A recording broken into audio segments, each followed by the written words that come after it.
সেই নিরুদ্দেশে।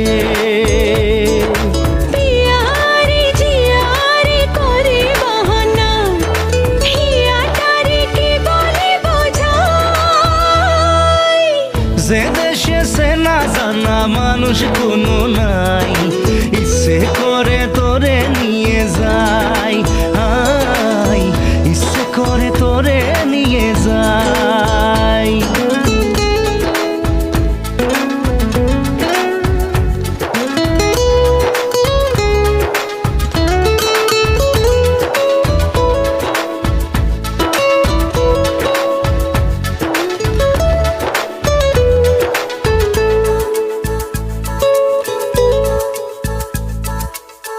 জানি না কেন যে শুধুই তোর কথা ভাবতে ভালো লাগে।